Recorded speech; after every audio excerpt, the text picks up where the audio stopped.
Hey guys, I'm guessing if you clicked on this video, then you're kind of having some trouble with Arma, or you're just looking to know a few more things, and it's pretty quick to realize this game isn't Battlefield or Call of Duty, and if you run around like that, you're not going to have a fun time in this game. But don't worry, because that's why I'm here with this video giving you guys this info, because by the end of this video, I'm hoping that you have a little better grasp on Arma and all the little intricacies in it. This is just a basic overview, but I'm hoping by the end of this that you guys would have learned something and taken something away from this video, and hopefully it makes your gameplay a little better and more enjoyable next time. So, without further ado, let's get started right into the video. All right, so you just loaded into your first server. And the first thing you're going to want to check is your settings down here, where if you're on PC, you can just hit escape to get there, or if you're on console, I'm sure it's pause. You're going to want to go to your settings, and now there's a lot of stuff throughout here, right? Now, I would suggest if you're having trouble with frames in the game, you're going to lower your draw distance, because at the end of the day, this is more trees, bushes, grass such as that. So this will really tank your FPS if you just bring it down by 1,000. I mean, I'm sure you'll get 5 to 10 more frames. And most of this stuff's just up to you how you want to have your game, but definitely you want to put your object draw distance down if you're having trouble with frames right away, right? And then another big thing is your audio, right? Especially with your earplugs button.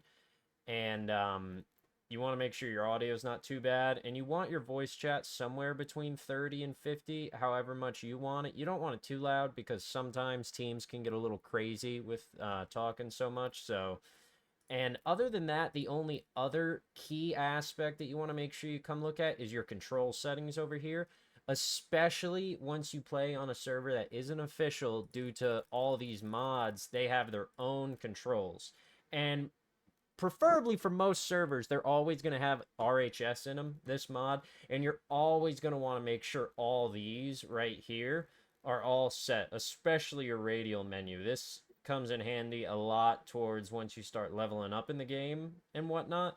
But all of these buttons here, you are definitely going to use a lot if you're on a modded server. These are a must. So you definitely want to come to your controls and you want to check all your key bindings, because there can be a lot and some of them aren't binded the best of ways yet.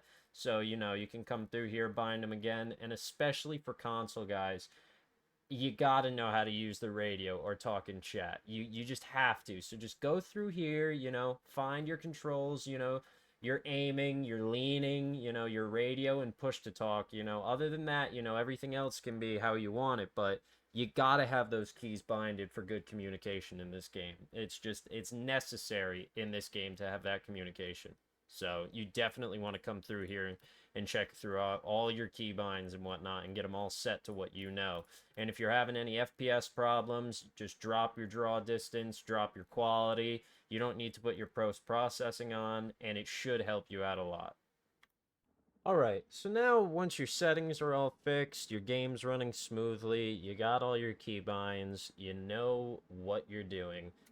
The next point of action is, right, you got to come to these arsenals, You got to put together a kit, Your left side obviously has all of your ammunitions, guns, explosives, whatnots, right? And then over here, you have all of your you're gonna have all of your clothing, night vision, medical attire, anything like that, right? And if your server, if you're playing on official, you're not going to have this bacon loadout editor, right? Which makes these kits a lot easier to make, right? It breaks them all down like this, so it's very easy to pick what you need and whatnot. But the other issue is there is literally just hundreds of pages of things to pick from here. So if you're just getting into it, you're not going to know at all what you need to bring, what you should bring, what's good, what's not. So, I mean, I put together a very, very basic kit here. Just a gun, some ammo, and basically what you would definitely want to have if you're just playing, right? Just a base kit. This is what you're going to want to be bringing with you, right? Now, let me try. Let me put this over here. So, what you're always going to want to make sure you grab, and we're going to start from over here, right? So, this is where you get all the drip, your clothes and whatnot. So what you're going to want to make sure you grab from here, items-wise, is you always want to make sure you have a shovel, right? Because not only can it build up structures at the points, but now they've added where you can also build outside of the point. You can build little mud hills, and they're good for putting your weapon on to shoot or even just getting cover, right? The wiring cutter, this is a modded one, but it's good to have with you if you're on a modded server. You can cut through fences that you normally can't vault over. It's always good to have. A compass and a map, obviously, so you can tell where's north, south, east, and west. And the map, you always want to have a map so you can, know where you are, you know? And obviously, you also need a radio. You need the radio. Communication is huge in this game. So you need to be communicating with your team. If you're not, it's really not helping your team out.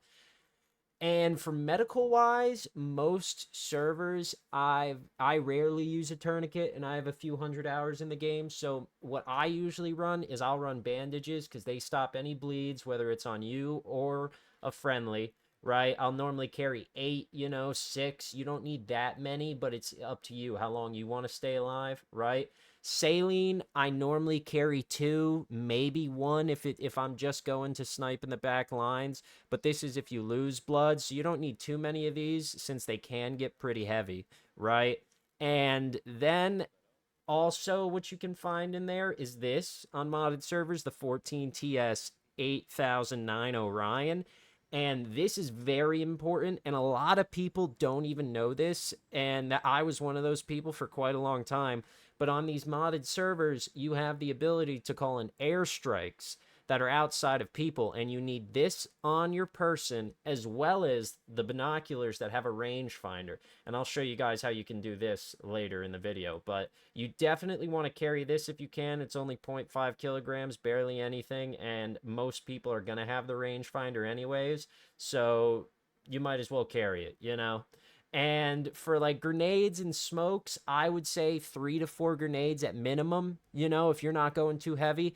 And definitely 4 to 5 smokes for sure is what you're going to want, because you need that many smokes, especially in certain situations. I used to not carry smokes until I finally realized they are very useful and you definitely are going to need them. So other than that, you can pick which gun you want, how much ammo you want to carry, but I mean, that's pretty much all you want to make sure you have on you are these key items, and you will be set to start out. Okay, so you got your settings, you got your kit, you're finally ready to go out, right? So you're either going to respawn from your main base, MOB, wherever it is. You're either going to respawn from there to spawn up further on these points where the game is currently happening, or you can just take a vehicle from main base to whichever the forward points you're trying to go. Now, to break down the points real quick, right? So you see the bottom bold letters, that is the code name for that place, right? Damok. It's staging area Bravo, but Damok is the code name. Now, guys, this is a pretty big issue, but it's hard to do. I understand that. Most people, they don't, because they change every game. They're not the same code names, but you have to be using code names, guys. Okay, because if you are, over here on our radio, because the enemy can pick up your radio and listen in. So if you're telling people that you're bringing people to Montiac, they're gonna know where you're going. But if you're using Matros, they don't know. They can find out if we have a slip up or they figure it out somehow, yes. But it is a far less likely outcome if you continuously just use the code names of the bases instead of the actual base name. And I know it's hard, and you got to open your map and look, but it just take the extra few seconds to just, look at the code names, say that over radio instead, and it'll help the team more. It won't allow the enemy team to basically, know where we are working, where we're going, or where we're bringing other people. But for spawning in, you basically can spawn in wherever you want, as long as you have it capped and you can spawn there. But this is our most forward point for right now is Matros, right? We're sitting here and we got to go take this, Consul, Zeton, and Gips, right? So you can choose to spawn wherever you wish in this menu as long as we have it capped and things are built there, so you can go to the front lines or whatever. And that's the overview of the map. Alright, now that you got your kit, you're ready to move on to further things into the game. You got your kit, you got your gun, you're all dripped out, your guy's looking cool. you like it, all right? Now, you'll want to spawn in a vehicle, right? Especially if you're going from your main base here, right? I gotta go all the way to here for our front line or attack one of these, right? Now, you can just spawn at one of these front points or even up here, you know, and go from there. But you can also just spawn a vehicle at main base. And vehicle spawning is only done at 3 different locations. You have your helipad right there, which obviously spawns helicopters. You have your light vehicle workshop right here. It's obvious by the smaller version of it, right? It's just this little outcropping right here. And then you have your heavy vehicle workshop, which is right here, right? And they each hold different things, right? So to spawn one in, you walk in front of the sign, hold your interact key, and you'll be given a list that you can scroll through to see all these things that you can spawn. And as you can see, since I just joined this server, some of these require heavier ranks because they have big guns and they do big things, you know, and not everyone can be just running around with them. But as you can see, these ones you can spawn in, and here's the supplies they will ask for. And as long as you have that amount of supplies at the base, you can put it in, and you just select it. You can come over here and rotate it however you'd like, and you just left click or right trigger, and it'll place it down, and you can just hop into it. And most modded servers, your vehicle's going to spawn locked, so you won't have to worry about people taking it. You'll have to unlock it to allow people in. But some don't, so you should be careful with that in case someone tries to take something big from you. And same thing with the heavy V. Hold your interact key in front of the sign, right? You got all these. And the heavy V, as you can see, has different tabs. So you have to click through the tabs, and there's different armored vehicles throughout here. The heavy V mostly has the tanks, you know, heavy hitters, big hitters, and the supply trucks, as you can see. And supply trucks are a big part of the game, right? All right, ladies, you got your gun, you got your kit, you're looking cool, you know how to get vehicles in the game, right? Now, supplies, right? You got yourself a truck, helicopter, whatever carries them, right? Now, what you're looking for is you're gonna look for these on your map. See these little green circles? These right here. These are supply points. These are supply points, right? So you're gonna want to go there in order to get supplies. Let me move out of my way before this guy absolutely smacks me, right? Now, this is what supply tents normally look like. This is a pretty general look you'll see right here. Just a little tent with some supplies in it. You can interact with the sign right there. Now, these points, most of the time, will constantly replenish, right? Some points in the game do not. You'll find some that after you take all that you've taken, it's gone. You can't get any more, right? Now, sometimes there is also hidden supply points on the map where they'll either be in buildings or in fields, right? And those you're just going to either have to know that they're there, or you're going to have to go looking for them because they won't show up on the map, right? Now, once you get these supplies in your truck, right, you go up there, you know, you load them in the truck, right? So we'll pull up to it, and you can either get out, go to the back of the truck, interact to load them up, or you can open up the sign and load them that way by dragging them into your vehicle. Or the quickest way, without getting out or shutting it off, you can open up your inventory next to it. You got to be pretty close, and you can drag them over into your truck. They're in here. You're all good to go. No need to get out, stop, or nothing, right? Now, after this, you're going to want to figure out where you're taking them, right? And delivering supplies gives you XP. That's basically the best way to rank up. You know, see how this guy's private and we got a corporal here? That's a higher rank. Now, delivering supplies, right? Different points will give you different amounts of XP, right? They have to be either a frontline point to get a lot, or it has to have no supplies in it at all, right? And a frontline point is any point that is connected to an enemy base, right? So Damok will be considered a frontline point due to the enemy having Rabcore, right? Now, delivering them here will get you a lot of XP due to the fact that there's not too much there and it's a front line, right? When you would deliver it to Bolero, which is surrounded by our bases, this is not a front line and you will barely get anything for delivering them there, right? And supplies are needed for basically everything in this game. I mean, whether it's to spawn in a person, a vehicle, anything, rearming, you know, putting more bullets into these tanks and whatnot, you need supplies. So it's always a good idea to run them no matter what, you know, because not only are you going to get ranked from doing it, but you're also helping out the team in a good way, because not too many people will run supplies sometimes in certain games. And it's very important that you do it, because without supplies, you can't spawn at your forward points and you won't be able to defend. So you want to make sure you get those supplies there. And that's really the overview on supplies. There's not really much to it other than throw them in the truck, bring them to the base, and I mean, you know, you unload them the same way as you loaded them in. You pull up, drag the supplies over to the arsenal, the main tent, wherever it's going, and you'll be good to go. And that's really the supplies breakdown. All right, well, we have a perfect example of how to deal with an injured person, right? So you can check their injuries by interacting on them, right? He's got moderate bleeding and moderate injury, right? So you want to look on his body with your bandage out, right? I can bandage up his wound, right? We'll stop the bleeding, right? Check his injuries again. He's got the saline bag, and he just gave him some drugs, and he's up, ladies and gentlemen. But if this guy wasn't here, we would have put another saline solution into him, because obviously he's losing a lot of blood. And now, most servers, you're going to just have morphine and epinephrine, right? And most of the time, you're just going to give a downed person, when they are downed unconscious like that, you want to give them epinephrine, the yellow one. Do not give them the red one. It will make them sleep forever. You only need to take morphine if you are up. You have to be up. Do not give it to a person downed. They will not wake back up, and they will be an angry camper. All right, because I know I am when I'm giving it, right? And I mean, I know everyone's trying to do good. You might not know, but for now on, after this video, you're going to use the yellow syringe to keep everybody alive, all right?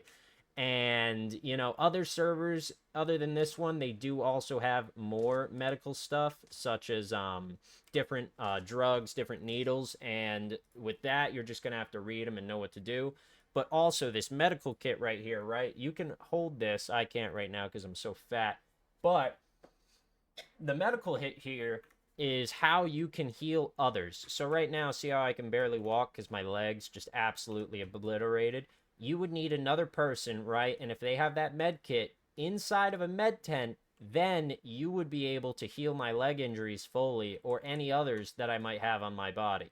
And then you'll be a 100% health. So, and also most servers allow the med kit to be used away from the arsenal without supplies. So you'll be at least able to like mend them up to the lowest quality, so they won't be hurt that much. So the med kit's definitely a good thing to keep on you if you want to be that a medic. If you want, you know, if you're going to be out there with people resing them, then you definitely want to carry that with you. But bringing people back to life's not really that big of an issue. You know, stop their bleeds, give them saline to get their blood back up, hit them with the epinephrine, and your job is done. They should be good. And that's the medical overview, really. All right, ladies, let's talk base building, right? Base building and base building etiquette, right? Now, there definitely is good bases and bad bases, right? Good bases, I mean, they're spread out, right? They have a lot of stuff, you know, everything that you need is there. There's one of everything. It's easily defendable, and it's not just clustered into the middle, right? And while I get it, when we're capping points early on, it's easy and fast to just place things wherever they go and call it a day, you know, move on to the next point. But when the game continues and it's further along, that's going to screw you in the end, because you're going to need to either deploy from there or defend from there. So you really, when you're building bases, you're going to want to be trying to look for that flow. You know, are people able to get in and out in trucks, cars? You know, are the helipads where you built them clear? Are they safe? You know, so I always like to build my helipads the opposite side of where the enemies would come from. Now, they'd be coming from the south on this base. So whoever put them here, good job to you, right? They're back. They're away from where people can see them over here, right? The heavy V definitely could be placed better. As you can see, we're just blocking the main road. I mean, you know, there's really no point for this. We could have had the heavy V literally right next to here, and it would have been out of the way, no problems caused, right? Few too many arsenals over here, but it is what it is, right? But mostly for the building, you want to try and keep things spaced out. You know, you don't want to cluster everything together. Another quick tip for these helipads, right? If you put arsenals by them, like this right here, it holds supplies. The arsenals hold like 7,000, 8,000 supplies, right? Helipad only holds 2,500, if that, right? So putting this next to it ups the storage because it's near, which allows people to unload supplies from their helicopters without this one getting clogged up, since it gets clogged up really fast. With only 2,000 supplies being held there, 2 helicopters, and it's full. What are the others supposed to do? So definitely building arsenals near them helps them out a lot. That's a good tip to have. Put an arsenal or two by the helipads. And also, the heavy V can also be connected with its supplies to these. You just have to place it close enough. If you just placed it on the corner right here, that would do, as long as you keep everything out of the way and it allows people to flow in and out of the base in a relatively good manner, then you've built a good base. As long as you're not, just building stuff on top of things, making it hard to get in and out of base. Like right here, this is our main road in. And I won't lie, this is gonna, it's not good for some people, not all people are gonna, want to drive in and out and in and out, just be able to drive straight through. We could put the heavy V right here and it would solve the issues. But, really the basis of base building, don't put everything on top of each other. Keep it spaced out and make sure to give certain things extra supplies. And you're doing good. Another quick thing I forgot to mention was that also, while you can build things with your shovel, you can also take things out. So see these bushes right here, for example? You can remove those with your shovel, and they are gone for the entirety of the game until the server resets. Same with trees, right? And you can't build buildings on bushes or through trees, right? So sometimes it will, I know it's going to suck, but sometimes it will be better to clear some of these bushes and trees out so you can get better placements for these structures. And other than being able to build there, it's good to clear out bushes and trees in certain places because then it gives people way less places to hide and just sit in a bush while they're just shooting you as you respawn. So, don't be afraid to get in there, take a few bushes down, some trees, and you can also destroy these fence lines with trucks and whatnot, and then you can place over them as well. So, don't be afraid to, destroy some of the fences, take down a few trees and bushes so you can get a good placement of that building. But other than that, that's really everything with building. All right, time to break down combat, right? Everything with your gun. Now, right, you got your leans, E and Q is default lean on PC. I hope console players watch that first half and you got your leans binded, or you know what they're binded to, right? You got your scope in, right? Now, for PC, if you have a red dot on top of your scope, right, you can click the middle mouse in and it switches to that one. Middle mouse back, right? That switches there. Console guys, I hope you looked in your keybinds because I do not know what that is on console, but I'm sure it is somewhere in your control settings.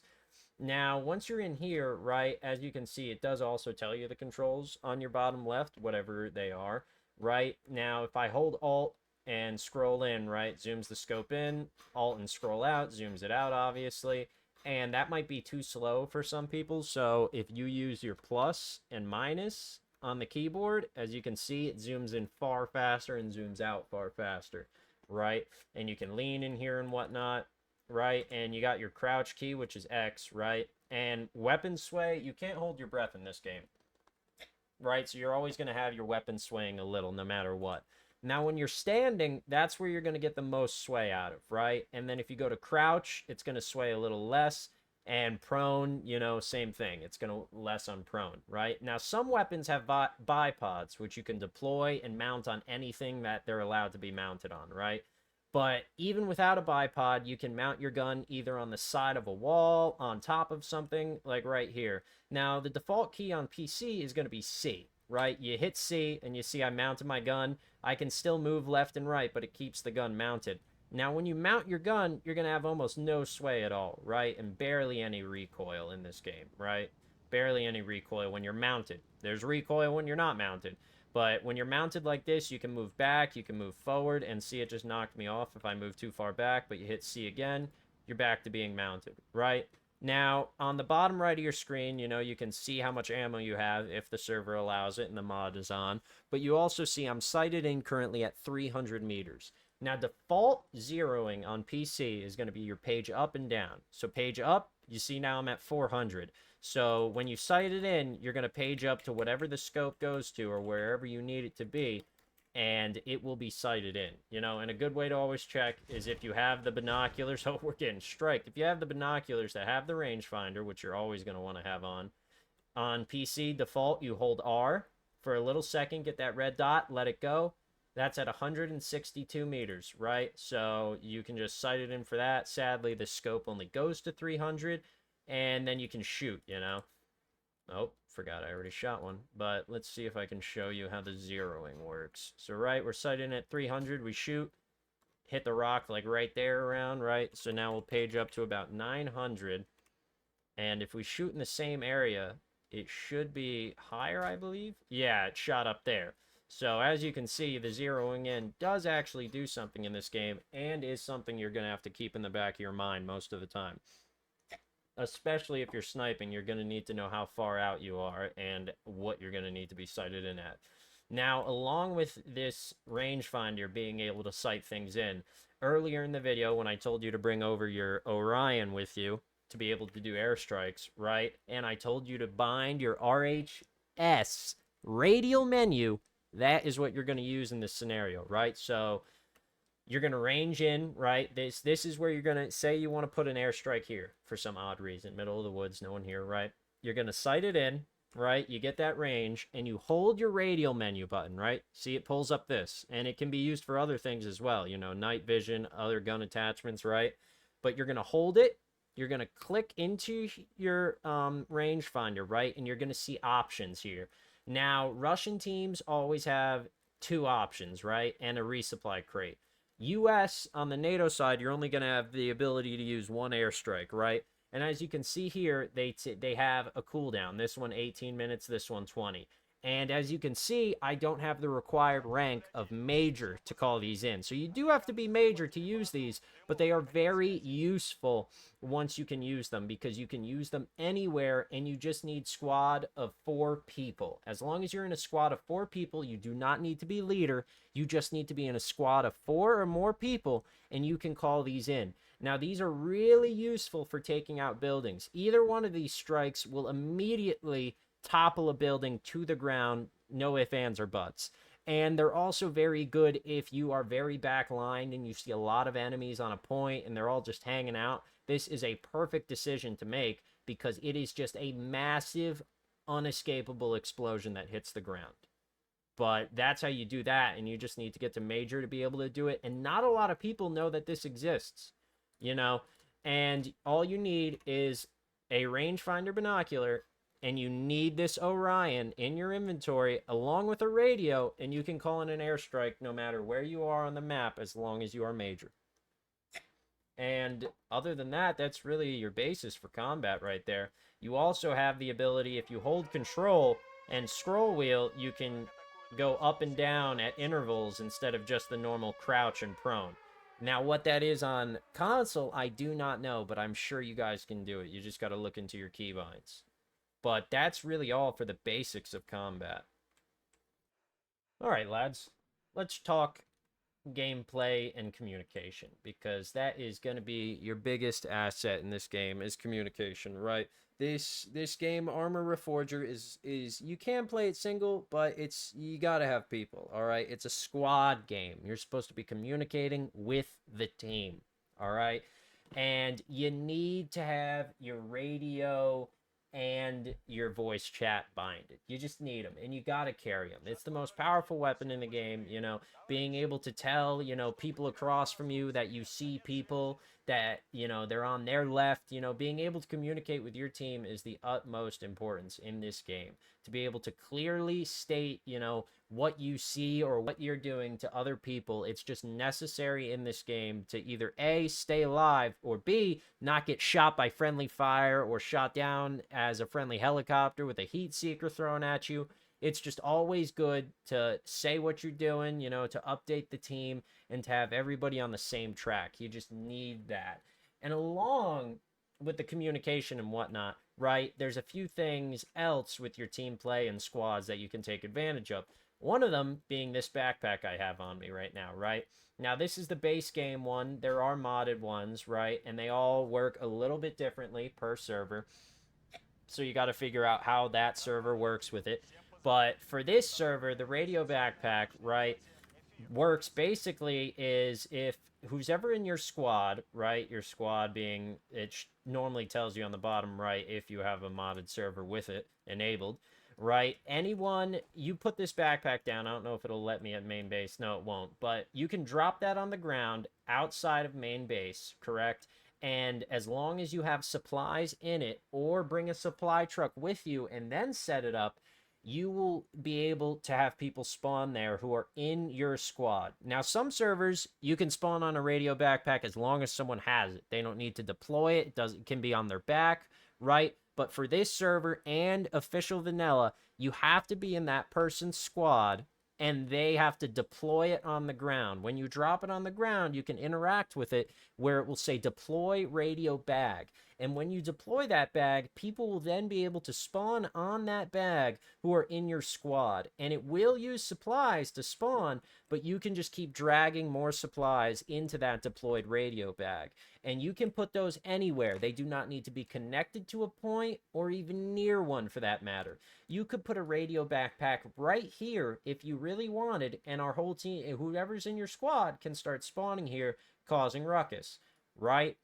And the radio backpack's very useful, and not many people use it. And either they don't know how to use it or don't know what it is, or, it just doesn't work. It's been bugged on other servers, but you want to take advantage of them.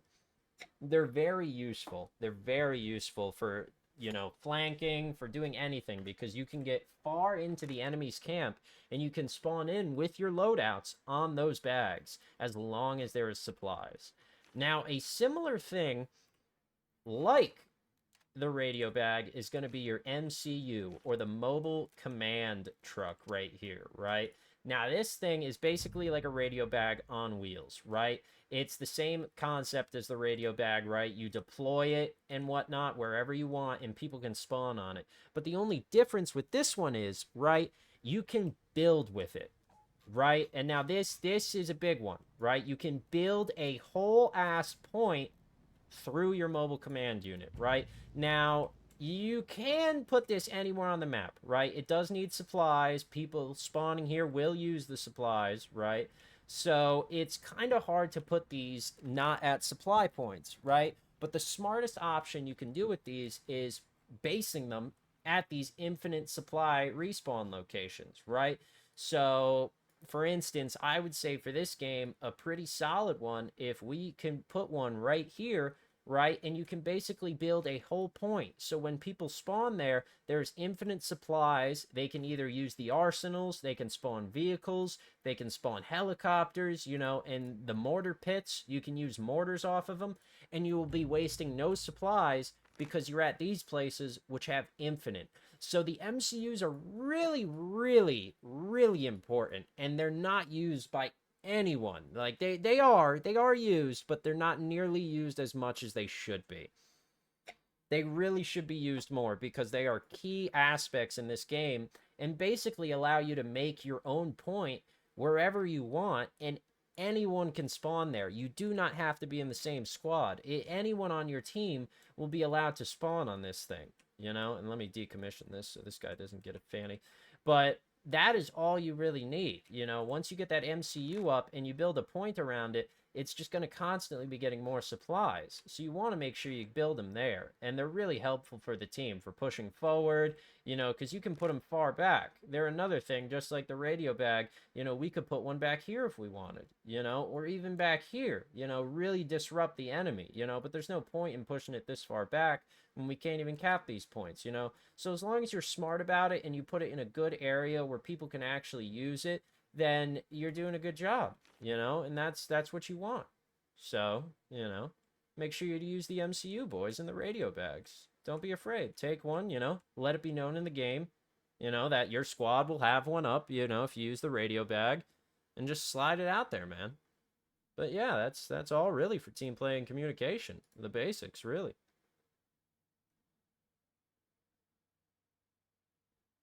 This guy. Yeah. Yeah, see, this guy knows. He knows. He knows. Those are the basics, you know? Those are the basics. Right, Private Connor? Yeah, yeah, yeah, right. All right, well, I believe that is mostly all the basic tips, tricks, guide on Arma that I can think of right now, truthfully. Everything in this video should be enough for anyone, whether they are, intermediate or beginner, or they've just been on the game for a while. Hopefully dropped a few things, you might not know about the game. I hope this video really helped everybody out. And I mean, other than that, I mean, you should be ready to survive in Arma. All the tips in here should be able to help you. You should be able to have slightly more bearings of the game now if you didn't beforehand. And you should be all good to play, get after it, snipe some people, get to work, really.